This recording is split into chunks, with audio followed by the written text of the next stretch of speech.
Servus, Glück auf und herzlich willkommen zu einem weiteren FC Bayern Talk. Ja Leute, Heimspiel, 17. Bundesliga-Spieltag gegen den VfL Wolfsburg. 14:0 gewonnen. Ich würde sagen, ein sehr, sehr guter Hinrundenabschluss. Ja, teilweise war es ein bisschen smoothie erste Halbzeit, aber mal ganz ehrlich, ich habe selten eine Mannschaft gesehen, die versucht hat, so in München zu bestehen. Und wenn wir mal eine gesehen haben, ging das auch in die Hose, oder? Ich kann mich an keine Mannschaft erinnern, die mit dieser Taktik jemals Erfolg hatte. Also,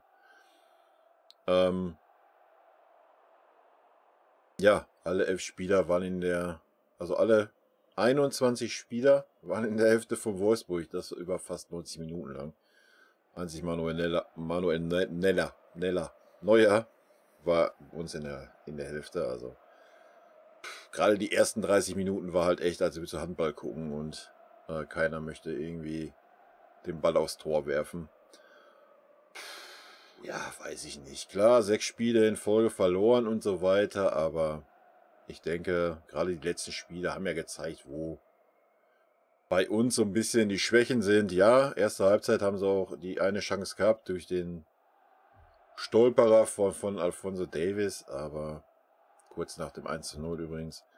Aber ansonsten, ja, die 2 Konterdinger, die sie da noch hatten, das war's. Ja.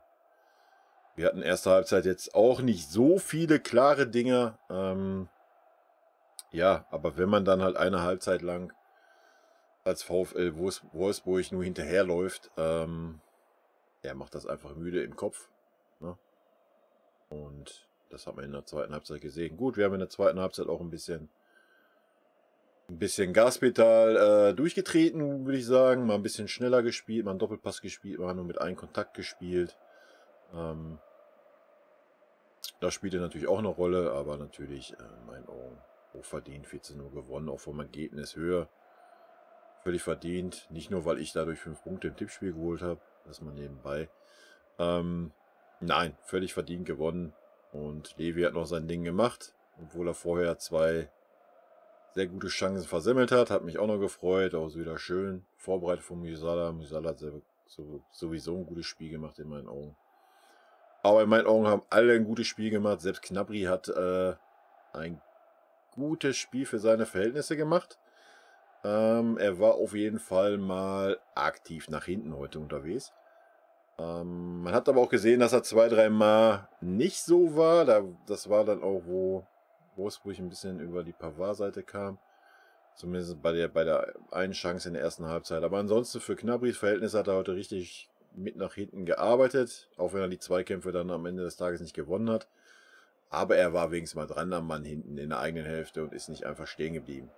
Nach 5 Metern Spurt. Also es besteht noch Hoffnung. Gut, ich würde sagen, wir schmeißen erstmal einen Blick auf Statistik. Die sollte eine ganz klare Sprache sprechen. Alles andere würde mich jetzt überraschen. Statistik. 63,2% Ballbesitz. Das hätte ich sogar einen Tacken höher erwartet, wenn ich ehrlich bin. Fouls 10-4, ja, da mal ein Wort zu. Also, jetzt mal ehrlich. Also, teilweise habe ich mich gefühlt, jetzt nichts gegen Frauenfußball, als würde der Schiri vom Frauenfußball kommen. Ich meine, wenn man Schulter an Schulter steht, ja, weiß ich nicht. Also, das war 50%, was uns abgepfiffen wurde, war in meinen Augen normaler Körpereinsatz, also ohne Foul. Ja, wenn der Gegner sich halt auf den Boden wirft, wenn er mal in stabilen Zweikampf geht, war für mich lächerlich. Und auf der anderen Seite, ich meine, die Wolfsburger haben noch die Musiala, da war das 75. oder was, an der Außenlinie, so auf den Fuß geballert, aufs Sprunggelenk. Ja, scheißegal, war gelbe Karten, hat er nicht dabei gehabt. Grenzwertig. Also, weiß ich auch nicht. Schüsse aufs Tor 9-2, Schüsse insgesamt 25-9. Ecken 5-3, angekommene Pässe 645 zu 326. Flanken 17-8. Also, ich denke, klarer geht's fast nicht. Schüsse insgesamt Levi 3. Die waren alle 3 sogar sehr gute Chancen. Sané 2, Upa 1. Ich weiß nicht, ob das Schüsse aufs Tor sein sollen. Torschussvorlagen auf jeden Fall. Musiala eine, Müller eine. Gnabry eine. Wobei man sagen muss, beim 1:0, ja, muss der Castells halt einfach haben, das Ding, ne? Also das war schwach. Auch bei dem zweiten Ding da, was Sané dann geschossen hatte, ja, also so stark er vielleicht irgendwie auf der Linie ist, aber oder in den Strafraum mehr schon, das weiß ich nicht. Aber das waren zwei Dinger, ja. Ich meine, wenn er so schon nur Faust ist, dann Faust ist halt nach außen und ansonsten fangen sie doch einfach. Die waren jetzt beide nicht so gut geschossen, ne? Aber gut, sei mal dahingestellt. Gewonnene Zweikämpfe, Davis 8, Musiala 8, Sané 8. Jo. Sané heute wieder mega stark, gerade auch nach hinten hin, aber auch nach vorne mega. Gnabry war heute nach vorne nicht wirklich existent, konnte in der ersten Halbzeit aber auch nicht viel für, weil in der ersten Halbzeit ging halt einfach nichts über seine rechte Seite. In der zweiten Halbzeit war es dann ein bisschen besser, weil Sané auch mal öfters auf die rechte Seite gegangen ist. Hat ja auch über die rechte Seite das Tor gemacht. Ja, was ja immer hieß, Sané kann nicht über rechts spielen, ich denke. Wo er heute den Ayan gemacht hat, hat er die Leute das Gegenteil bewiesen. Nur mal am Rande.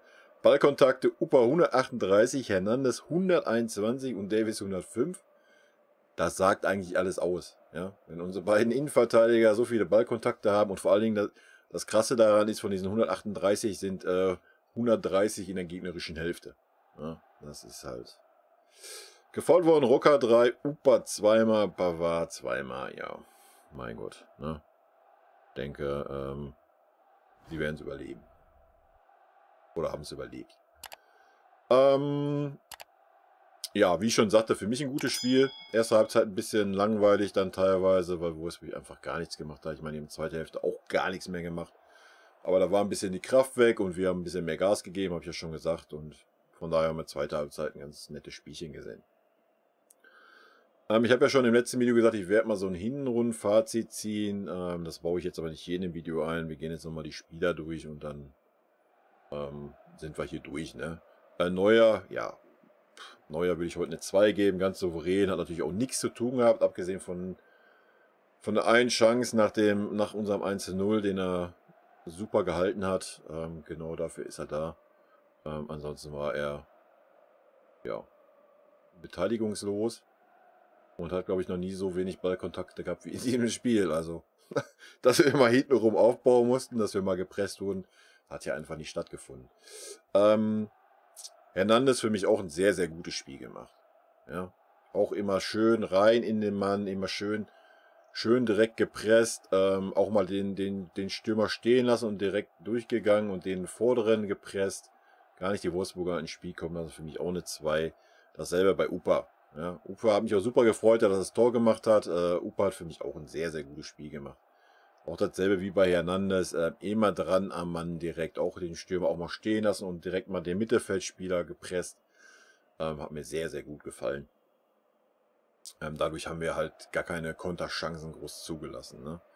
Pavard hat für mich auch ein gutes Spiel gemacht, würde ich eine 3 geben. Ja, die eine Flanke, die er da zugelassen hat, wo es ein bisschen gefährlicher wurde, konnte er mal wieder nichts dafür. Er war halt allein gelassen. Das muss man aber ganz klar sagen. Ja, er hat noch versucht, an den Mann ranzukommen. Aber er musste sich halt wieder so zwischen zwei Leuten bewegen. Und ja, dann war es halt nicht mehr möglich. Fonsi, wie die letzten Spiele auch, so die ersten 20 Minuten waren schwach. Ja, hat wieder ganz schwer ins Spiel gefunden. Dann hat er gute 30 Minuten gehabt. Zum Ende hin hat man einfach gesehen, die Luft ist raus, die Kraft ist weg. Dann würde ich eine 3 geben. Musiala hat mir sehr gut gefallen, würde ich eine 2 geben. Hat ein bisschen Pech gehabt beim Abschluss, ne? Zweimal einen Fuß dazwischen, sonst hätte er mit Sicherheit ein Tor gemacht. Von Levi das Ding noch schön vorbereitet. Aber auch sonst noch eher nach hinten sehr, sehr viel geackert, nicht nachgelassen, immer wieder hinterher, Bälle erobert und nach vorne hin Akzente gesetzt. Ja. Ich sage ja Juwel einfach, ne? Müller würde ich heute auch eine 2 geben. Müller hat mir heute wieder ein bisschen besser gefallen. War viel unterwegs. Ja, ganz viel.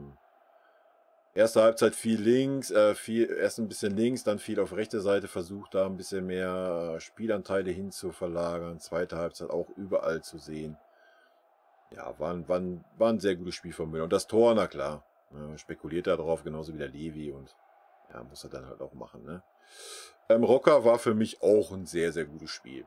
Würde ich auch eine 2 geben, auch wenn er 2 Zweikämpfe hat, wo er ja einmal das Foul zieht und den einen, wo er ein bisschen unglücklich aussah zum Ende hin, aber da hat man einfach gesehen, die Kraft war nicht so da bei ihm, ne? Zum Schluss, so die letzten 10 Minuten, wie er auf dem Feld war. Aber ansonsten sehr, sehr stark wieder seine Stärken ausgespielt, die Bälle gehalten. Er wurde ja auch 1, 2 Mal angelaufen da.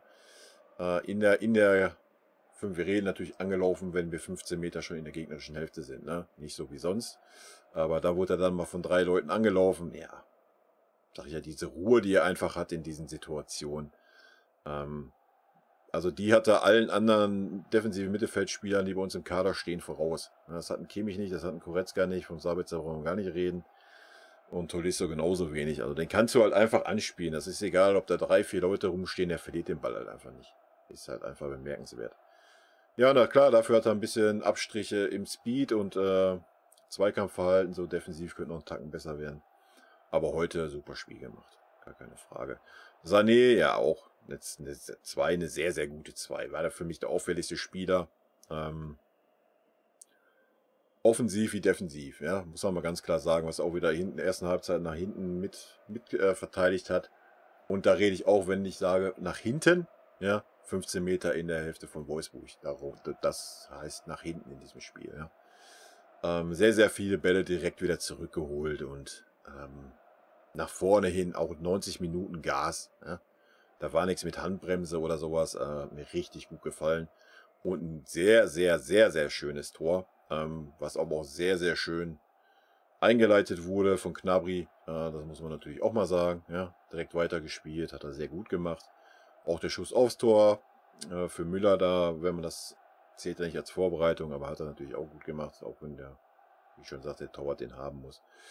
Aber nach vorne war der Gnabry heute auch okay. Wie gesagt, erste Halbzeit konnte er nicht viel, sind wir nicht viel dafür. Ne? Da ging nichts über seine Seite. Zweite Halbzeit war es okay. Klar ist da noch Luft nach oben, was offensiv anbelangt, aber ich sehe ihn lieber so, dass er, ich sag mal so, 60% seiner Offensivleistung abruft, aber dafür dann so mit nach hinten arbeitet, wie er es heute gemacht hat. Ne? Klar, dann ist er immer viel am Pumpen. Weiß nicht, vielleicht sollte er einfach mal ein bisschen Frische trainieren oder was, ich weiß es nicht. Aber so sehe ich das lieber, als wenn ja 100% nach vorne und 0% nach hinten. Und da war er heute auf einem guten Weg. Ich bin auf die Rückrunde gespannt. Wie ihr seht, kann ich auch mal lobende Worte über den Gnabry loswerden. Aber ich finde halt schon in dieser Position, beziehungsweise in dieser Taktik, wo wir spielen, dass es schon wichtig ist. Aber da gehe ich ein bisschen drauf ein, wenn ich mal so das Hinrundenfazit ziehe. Levi hat sich heute auch wieder lange schwer getan. Er hat aber viel wieder geackert, muss man sagen. Das hat man heute wieder gesehen, hat auch heute nicht so unmotiviert oder so, ja, soll man es neidisch nennen, die letzten Spiele oder was gewirkt, wenn ein Mitspieler ein Tor gemacht hat. Hat sich auch öfters versucht fallen zu lassen, dass er ein paar Ballkontakte kriegt, gerade erste Halbzeit. Hat die Wolfsburger da gut bearbeitet, hat mir gut gefallen, hat das Tor noch gemacht, hatte vorher schon 2 Chancen, wo eine hätte auf jeden Fall machen können. Levi würde ich auch eine 2 geben. Ja, Einwechslungen waren jetzt ein bisschen spät. Also Sabitzer kam auch nur, weil man Rocker halt gesehen hat. So ab der 60. war der echt am Pumpen, ne? Hat er ja noch 2 Kämpfe gehabt, wo er noch einen mitgekriegt hat. Da hat man echt gesehen, der geht halt so langsam am Stock. Fand es aber gut, dass er sich durchgebissen hat mir sehr gut gefallen. Ja, Sabitzer, keine Ahnung, konnte jetzt nicht wirklich was beurteilen. Hat 2, 3 gute Szenen gehabt, so zweikampfmäßig war er stabil. Völlig okay. Gunnar Saar haben wir gar nichts von gesehen. Auch da, ich finde es gut, dass er dann eine Position weiter vorne spielt, sage ich im anderen Video was zu. Ja, Tillmann haben wir, glaube ich, gar nicht mehr am Ball gesehen. Jan Zu hast auch wieder 2, 3 defensive Aktionen, aber völlig okay. Und Omar Richards kannst du in meinen Augen immer bringen. Gerade gegen so eine Mannschaften, die nicht wirklich offensiv stark sind oder nicht offensiv agieren. So, das soll es gewesen sein, oder? Das war das letzte Spiel in der Hinrunde. Ich gucke mal eben, wann starten wir. Geht ja relativ früh wieder los, ne? 7.1. schon. Krass. Ich weiß gar nicht, ich glaube, wir haben bis ins neue Jahr trainingsfrei. Also wir haben dann irgendwie 3 Tage Training, bevor wir ins nächste Spiel gehen. Finde ich schon gut. Aber haben die Jungs sich verdient. Finde ich, macht der Nagelsmann genau richtig. Ich meine, wir haben safe 6 Punkte vor Dortmund. Und ja, wenn du da ein bisschen schwer reinkommst, die ersten 1, 2, 3 Spiele und da vielleicht ein paar Punkte liegen lässt, ja, dann scheiß drauf, wenn die Jungs dafür frisch im Kopf sind. Ich denke, das ist noch wichtiger wie die körperliche Frische. Finde ich, dass das der richtige Weg ist. Gut, Leute. Rot-weiße Grüße gehen raus, wie immer. Bleibt gesund. Und wer Bock hat, haut sich nochmal ein Hinrundenfazit rein. Und dann hören wir uns am 8.1. wieder, wer Bock hat.